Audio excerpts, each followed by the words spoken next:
আজকে অনেক দিন পরে আমার একটা শখ পূরণ করলাম। খুব কষ্ট হয়েছে, তারপরও পূরণ করছি। প্রথমে আমি এগুলা কেটে নিয়েছি ছোটো ছোটো করে। এগুলা চিনবেন নাকি জানি না সবাই। এগুলো আসলে একটা ফ্রিজ আনছিলাম, ফ্রিজের ভিতরে যে খাবারটা থাকে সেটা। তো তারপর আস্তে আস্তে সবগুলো কমপ্লিট করে রান্না শিখি।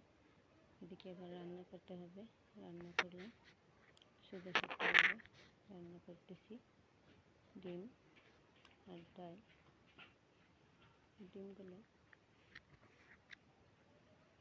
তেলে দিয়ে নিলাম, মশলাগুলো কষিয়ে ডিম সঙ্গে কষিয়ে দিয়ে দিচ্ছি।